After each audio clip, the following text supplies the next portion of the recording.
Bonjour tout le monde, je m'appelle Noah et bienvenue sur ma chaîne YouTube. Aujourd'hui je vous fais une vidéo en français parce que c'est une vidéo que beaucoup de mes abonnés français me demandent de faire depuis maintenant plusieurs mois et je me suis enfin décidée à la faire. Si vous êtes nouveau ici ou que vous n'êtes pas familier avec mon parcours, je suis en train de passer en 4e année d'études ici à Berkeley, donc aux États-Unis, après avoir fait toute ma scolarité jusqu'au lycée, jusqu'au baccalauréat en France. C'est vrai que c'est un parcours un peu atypique, alors on me pose souvent des questions, comment j'ai fait ça, pourquoi j'ai décidé de le faire. Donc je me suis dit que j'allais faire une vidéo dédiée à ça pour vous raconter un peu mon parcours, comment j'en suis arrivée là, vous donner mes conseils et essayer de répondre aux questions que je reçois le plus souvent.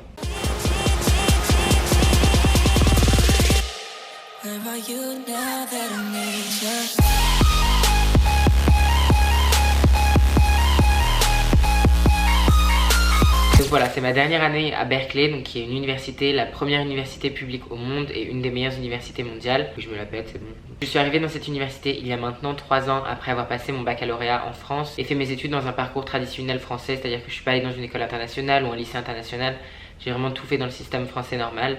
Puis j'ai décidé de venir ici. On me pose souvent la question de savoir pourquoi j'ai décidé de venir à l'étranger directement après le lycée plutôt que de faire une école française, que ce soit une école de commerce ou aller à l'université en France, qui ont aussi des parcours qui te permettent d'aller étudier à l'étranger pour un semestre ou un an. Et c'est vrai que dès le lycée, j'étais déjà attirée beaucoup par la langue anglaise et je voulais apprendre et devenir pourquoi pas bilingue. J'étais aussi pas sûre exactement de ce que je voulais faire. Je savais pas si je voulais étudier l'économie ou rentrer directement dans une école de commerce. Et je voulais pas vraiment me fermer des portes. Et c'est vrai qu'en France, directement après le lycée, on est obligé de choisir ce qu'on veut faire. Que l'on aille en école de droit ou l'université ou en école de commerce, tout se décide dans la dernière année de lycée. Alors qu'ici aux États-Unis, on rentre dans un cursus qui est plus général et donc on a plus de choix, plus de flexibilité sur les classes que l'on choisit de prendre et donc sur la voie qu'on choisit de suivre après quelques années. Je pense aussi que l'université américaine a un certain attrait pour les Européens et bien sûr les Français. On a tous vu ces films, ces séries, on a tous été attirés par un peu la vie qui mène ici et c'est vrai que j'avais envie d'avoir l'expérience moi-même et de pouvoir vivre l'expérience de l'université américaine, you know. Et enfin, ce que je me suis dit au moment où je devais faire mon choix, que j'avais mes admissions en France et ici aux États-Unis, c'est que j'avais cette envie de voyager, de découvrir le monde, de sortir un peu du système traditionnel français qui a tous ses avantages, mais qui met aussi certaines contraintes sur les étudiants. Et donc si je voulais un peu me démarquer, voyager et faire ce que j'avais envie de faire, c'était le bon moment. Ce serait pas après mes études ou pendant mes études que j'aurais pu prendre un projet aussi gros et décider de partir comme ça. Alors pour faire ça, j'ai commencé le processus au début de mon année de terminale, ce qui est en fait très tard.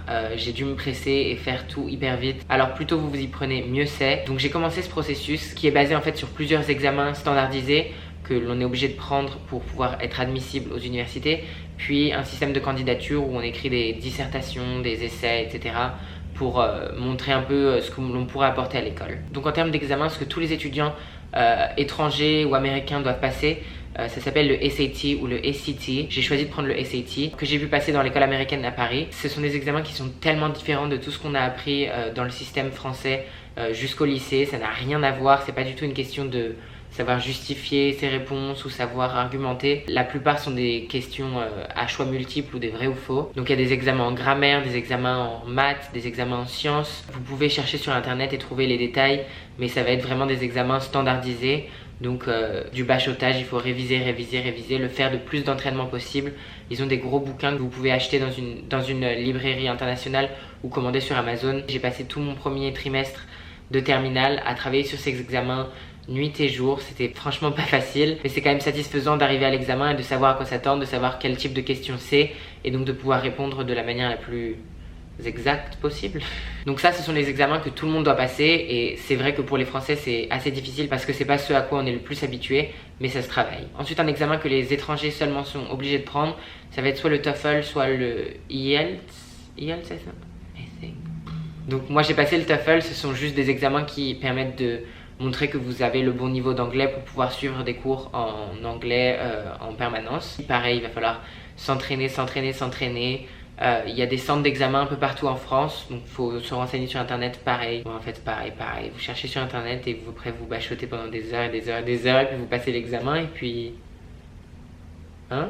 Ensuite, il faut aussi se renseigner selon les universités où vous voulez envoyer votre candidature.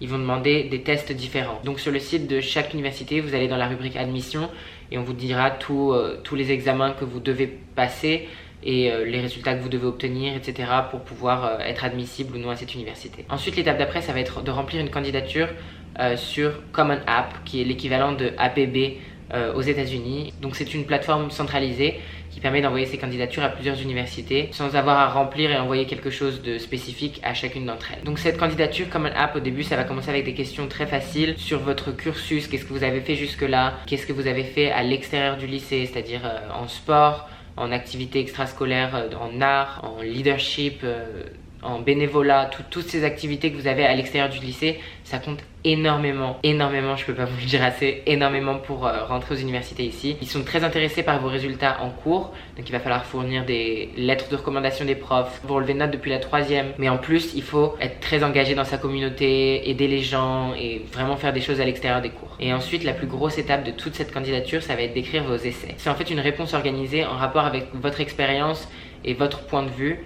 Donc ça peut être une question très personnelle, racontez-nous un événement qui a changé votre vie, ou racontez-nous un moment au lycée où vous avez eu une grande difficulté et vous avez réussi à la surmonter. C'est très différent de tout ce qu'on a en France, parce qu'en France on n'aime pas parler de nous-mêmes, on n'aime pas raconter notre vie, et surtout dans ce genre de contexte académique. Mais ici c'est tout ce qu'ils aiment, c'est montrer que tu peux utiliser ton expérience personnelle et ce que tu as appris dans ta vie dans un contexte qui est tout autre, donc ici les cours par exemple. Donc tout ce processus ça m'a pris de fin août, donc avant que je rentre en année terminale, jusqu'à fin décembre. Je pense que toutes mes candidatures devaient être envoyées d'ici le 1er janvier il me semble. Comme je le disais, je me suis pris très tard, de le commencer au début de la terminale c'est un peu tard. C'est quand même faisable si vous êtes en train de regarder cette vidéo maintenant et que vous allez rentrer en terminale. Ne baissez pas les bras, si j'ai pu le faire, vous pouvez le faire. Un autre conseil que j'aurais aimé avoir à l'époque, c'est n'hésitez pas à en parler autour de vous, à vos profs. Ça peut être des grands alliés parce que soit ils ont connu quelqu'un qui a suivi ce genre de parcours, soit ils pourront être ceux qui écrivent votre lettre de recommandation, qui sont très importantes pour rentrer aux universités ici. Ensuite, un deuxième conseil, c'est Google est votre meilleur ami, vraiment.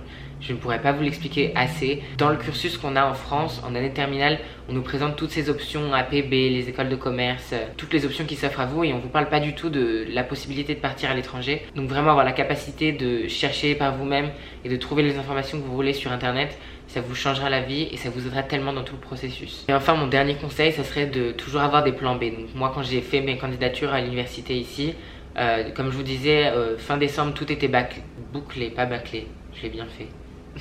Donc fin décembre tout était bouclé et j'ai enfin pu me concentrer vraiment sur APB et sur toutes les autres écoles qui m'intéressaient en France. Donc surtout ne vous découragez pas, croyez-y, c'est vrai que le processus est tellement intimidant. Quand je l'ai commencé, j'ai cru que ça allait être impossible, que j'allais jamais pouvoir le faire.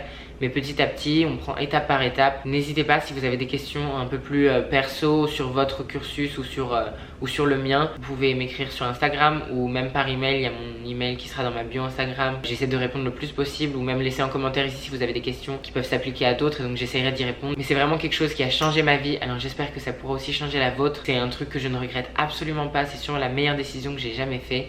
Et j'ai jamais été aussi heureux que j'aurais pu l'être, hein. J'ai jamais, on l'a refait. Mais je pense pas que j'aurais pu être aussi heureux que je ne le suis ici.